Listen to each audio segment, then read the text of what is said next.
Today we are with Papa Biz and we're here to talk about everything business, the advertising, marketing side and PR relation side of business. Papa Biz, welcome to PropertyAskEkow. Thanks, man. I'm happy to be here. Thanks for having me. Always a pleasure.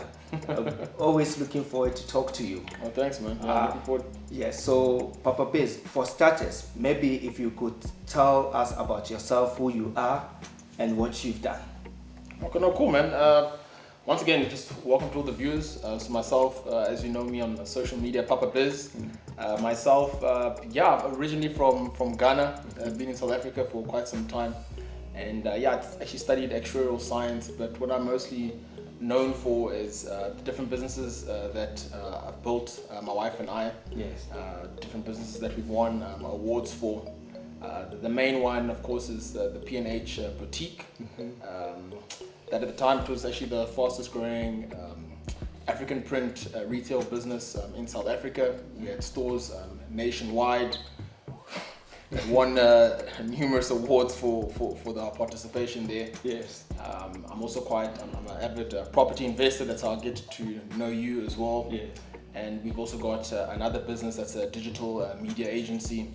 So myself just on those, more as a serial entrepreneur. Yes. Because that's where my passion lies. Yes. Why did you decide to become a business owner?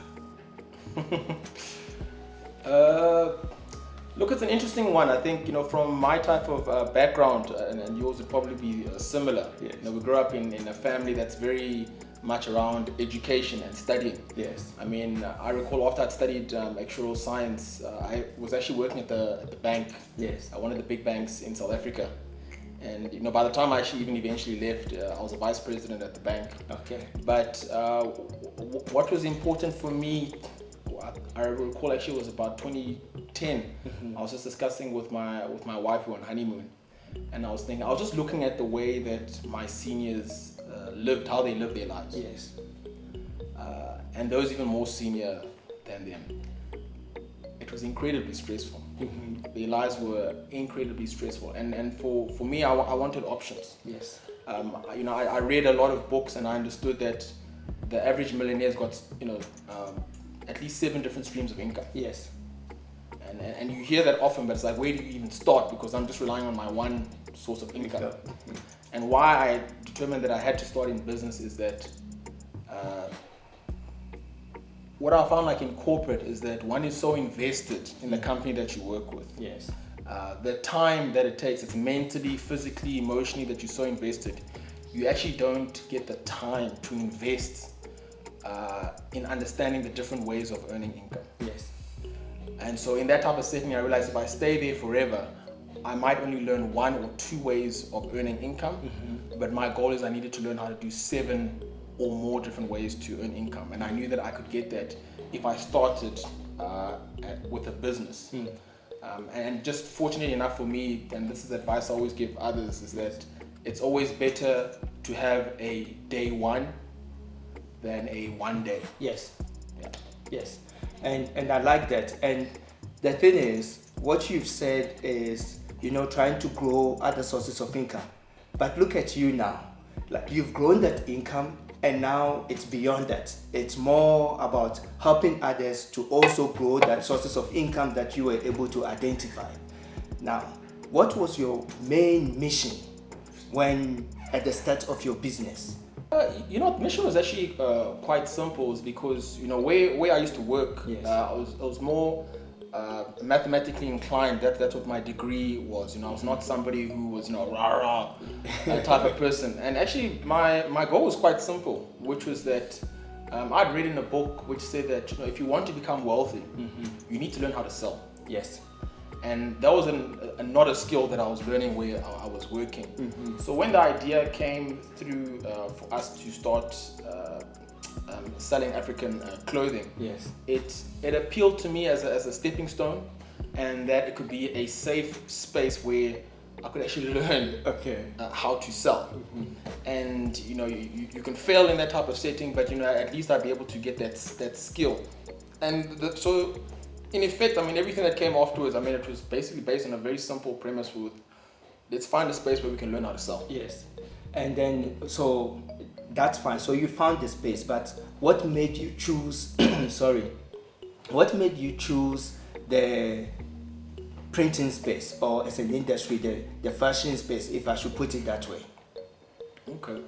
Well, look, it's in any type of business, and we've got multiple businesses, but in any type of business, I find that it's, number one, obviously it's about identifying a gap Yes. in the market. Yes.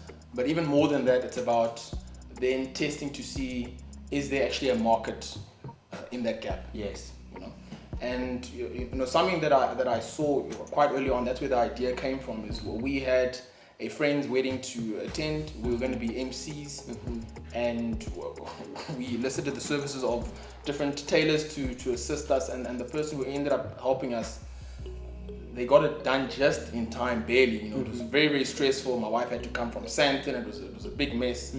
And I thought, you can call it a bit arrogant, but I thought, we're too middle class for this. Yeah.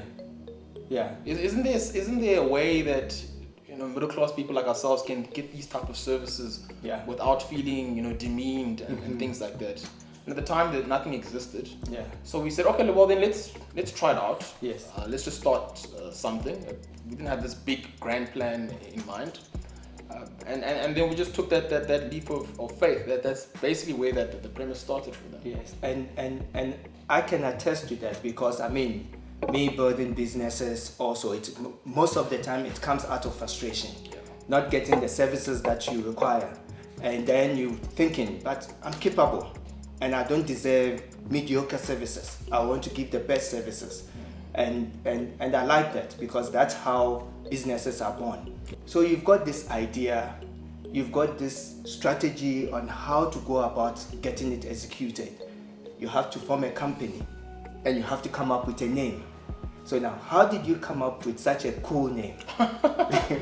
P&H. Yes. Well, we toyed around with different names. At the time, even we were quite involved in other things that we were also importing. So I think we had to toy around with names like Egyptian something, or Pyramid Clothing. It was just so many different variances. But I think when it came simply, and this applies with any other business, yes, is that choose a name that's simple to remember. Yes. It doesn't need to be so complicated. Yes. And my name is Papa, my wife's name is Hetty, and we chose P&H. Wow. It's easy enough to Google. It's easy enough to find on social media. And those are things that are very, very important as one is building a business. We got advised by some PR lady that we should make the name, what is it? La Crucellas. It's some French, some French name. Something that you can't even mention how yourself. How am I gonna pronounce this? How are you gonna Google this? Yes.